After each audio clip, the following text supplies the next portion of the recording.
Cette fois-ci, je crois qu'on y est. Regardez ça. Ça fait 6 ans que je vous parle de cette technologie, de la réalité augmentée, de la réalité virtuelle. Un peu plus de 6 ans d'ailleurs, et j'ai intensifié tout ça depuis qu'Apple a dévoilé AirKit.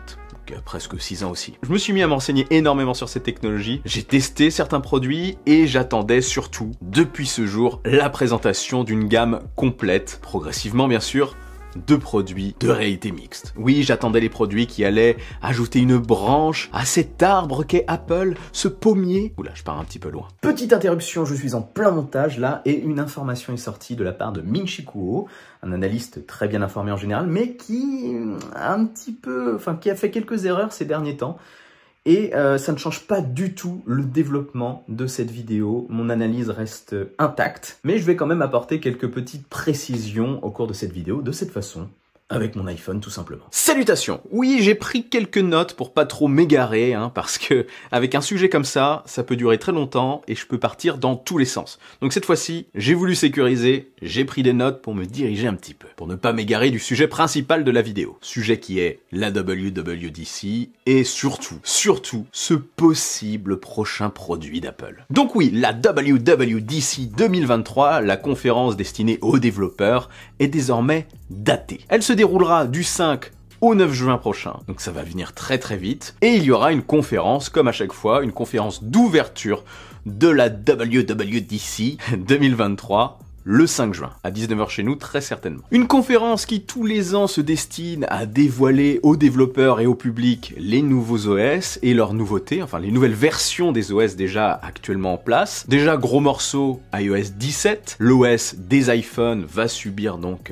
une mise à jour, il va arriver sous sa forme 17 donc je disais. Il était attendu pour apporter très peu de nouveautés, mais il se dit qu'on pourrait avoir plus de choses que prévu, notamment des fonctionnalités très attendu chez les utilisateurs d'iPhone depuis un moment. Donc changement de plan du côté d'Apple. Perso, j'aimerais bien avoir le split screen, pouvoir afficher 2 applications en même temps, ou alors le menu, le home screen plus une application, pour pouvoir faire du glisser-déposer ou des trucs comme ça. Ça serait pas mal, ça fait longtemps que je l'attends. Ça serait bien de l'avoir au moins sur les grands modèles, sur les iPhone Pro Max ou sur les iPhone Plus, donc à suivre. J'attends aussi bien sûr d'autres trucs, mais ça j'en parlerai dans une vidéo dédiée, plus précise, qui arrivera peut-être la semaine prochaine ou après. Voilà, il y a le temps quand même avant juin. Oui, vous êtes bien installé ici, vous êtes sur ma chaîne, on n'est pas pressé, c'est pas la course. Tiens d'ailleurs, au passage, dites-moi en commentaire quelle nouveauté vous attendez pour iOS 17. Qu'est-ce que vous aimeriez bien voir arriver sur votre iPhone ?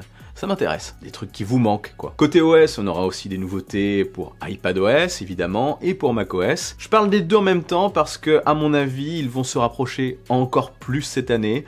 Tous les ans, ils ont tendance à proposer des nouveautés qui sont sur l'un et sur l'autre. Donc, à mon avis, ça va continuer dans ce sens-là. Ils vont se rapprocher toujours un petit peu plus. Quelle nouveauté ? Je ne sais pas. Et on aura aussi côté accessoires, WatchOS, la nouvelle génération de l'OS des Apple Watch et une nouvelle version de tvOS, comme à chaque fois. Mais ce n'est pas tout, puisqu'on aurait le droit aussi à peut-être un nouvel OS. Un OS orienté vers la réalité mixte. Un OS très attendu, qui a fuité un petit peu. Enfin, il y a certains noms qui ont fuité par-ci, par-là ces derniers mois. On a notamment vu passer RxOS, ROS, RealityOS.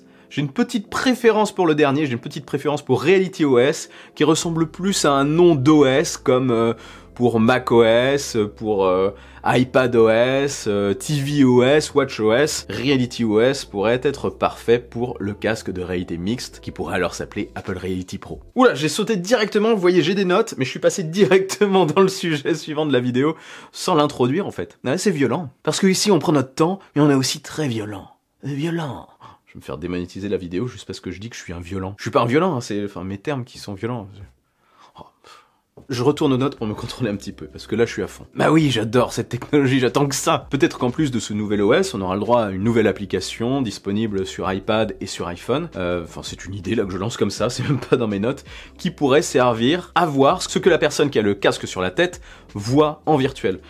On pourrait par exemple prendre notre iPad et voir ce que la personne voit. Enfin, je sais pas si vous suivez l'idée.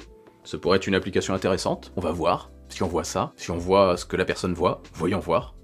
Arrête, voyons. Donc voilà, venons-en au produit. Avant les fameuses lunettes de réalité augmentée ultra futuristes qui arriveront peut-être d'ici 2030, je ne sais pas, la technologie n'est pas mûre du tout. On parle beaucoup de l'arrivée d'un casque de réalité mixte, un casque domestique qui pourrait switcher du mode virtuel, du mode VR totalement virtuel, donc être dans un environnement totalement généré virtuellement, au mode AR, donc avec de la réalité augmentée, placer du virtuel dans notre environnement réel, donc, et ça on pourrait le faire juste avec une petite molette. On pourrait switcher de l'un à l'autre avec une petite molette, peut-être une couronne digitale comme sur l'Apple Watch, à ce qui se dit, donc ça on verra. Mais en gros, ce casque, plutôt domestique que pour la vie de tous les jours, on va pas se balader dans la rue avec notre casque quoi, avoir plutôt comme un casque comme ça mais en beaucoup plus fin et beaucoup plus esthétique, eh bien ce casque permettrait à Apple d'ouvrir le champ des possibles, parce qu'une fois qu'on crée les choses en virtuel et qu'on prend en compte l'environnement réel, on peut introduire beaucoup de personnalisation et de possibilités, comme des écrans virtuels, des applications, des widgets, des décorations virtuelles, des jeux en réalité augmentée, etc. Et ça, ce n'est vraiment qu'un petit pourcentage des possibilités que pourrait offrir un tel produit. Donc orienté, comme je le disais, à la fois VR et AR, ce qu'on appelle la réalité mixte, ce casque, dans sa première version, mon ordi s'est mis en veille.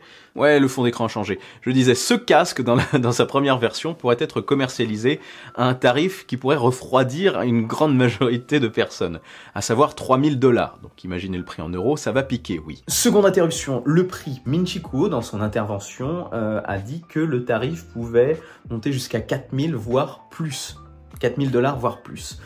J'ai un petit peu de mal à croire à cette information, je pense qu'ils peuvent retirer des choses pour baisser le prix. 4000 € et plus, ça serait du suicide selon moi. Déjà 3000 c'est chaud, donc j'ai un petit peu du mal à croire à cette information. Mais attendez, c'est un produit qui servirait à introduire la technologie. Donc c'est un premier jet qui servirait à montrer ce qu'est la technologie. La cible du produit, ce n'est pas bien sûr tout le monde. D'autres versions sont attendues dans un futur proche, peut-être dans un an et demi. Des versions moins onéreuses, avec quelques petits compromis, oui certainement, mais il y aura des versions plus accessibles. On parle de modèles qui pourraient être 2 fois moins chers. C'est une V1, ce n'est pas un produit destiné à tout le monde. Rappelez-vous l'Apple Watch de première génération, qui avait des versions Gold, etc.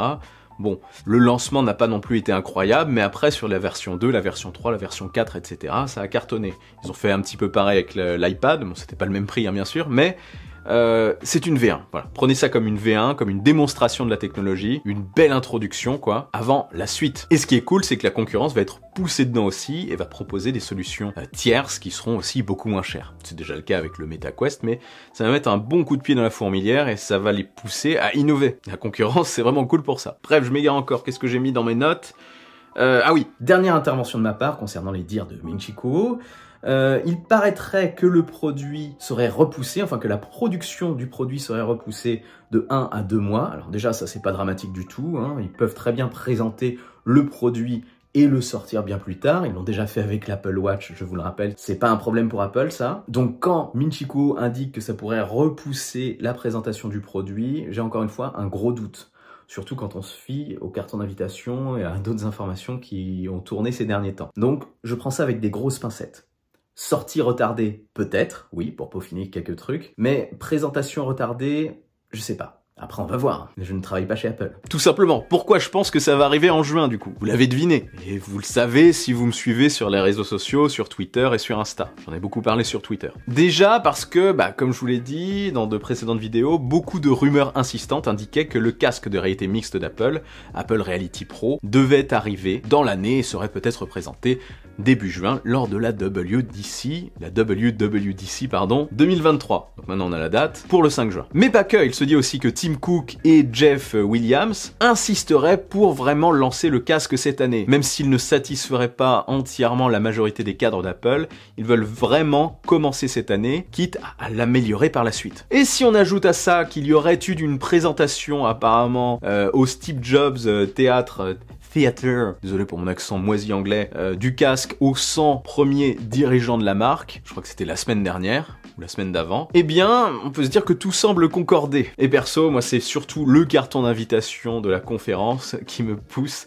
à penser que c'est la bonne. Cette fois-ci, on y est probablement. Parce que oui, beaucoup voient ici le monument arc-en-ciel au milieu de l'Apple Park, et ici l'Apple Park lui-même, c'est totalement volontaire, mais on peut aussi voir autre chose. Perso, la première réaction que j'ai eue, quand j'ai vu le carton d'invitation, je me suis dit, c'est des lentilles pancake. C'est vraiment les lentilles qu'on utilise pour cette technologie de casque VR ou autre. Les nouvelles générations de casques en tout cas. Je vois en fait, moi clairement, une lentille qui sort de l'ombre. De quoi je parle plus exactement? Eh bien je parle de ça déjà, de ce schéma qui semble représenter quelque chose de similaire, c'est une lentille pancake. Voire de la lentille elle-même, hein. Regardez sur mon MetaQuest, la lentille Fresnel qui est dans mon MetaQuest, eh bien, a des stries comme ça qui ressemblent fortement à ce qu'on peut voir, on va dire de côté, comme une réflexion, sur le carton d'invitation. Ça ressemble franchement avec le spectre de la lumière. Moi, j'ai vu direct une lentille. Et si on va un peu plus loin dans la projection, on peut voir aussi sur la petite vague, la plus petite vague en bas de l'ensemble, de cet arc-en-ciel, en bas du carton d'invitation, on peut très bien imaginer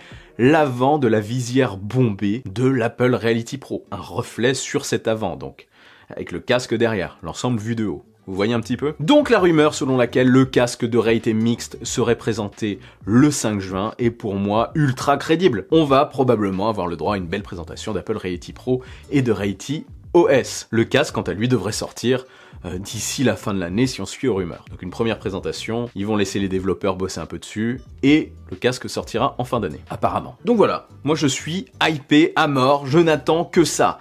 Le temps va être long jusqu'à cette conférence, et à la fois ça va passer super vite, j'ai super hâte. Et vous, vous en pensez quoi? Dites-moi ça en dessous. Ça m'intéresse. Avant de partir, n'oubliez pas le bon pouce en l'air qui claque, l'abonnement de soutien qui fait toujours super plaisir.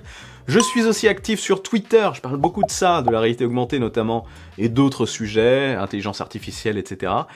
Et sur Instagram, vive la technologie, vive le futur, et rêvez les amis. Ah oui, rêvez.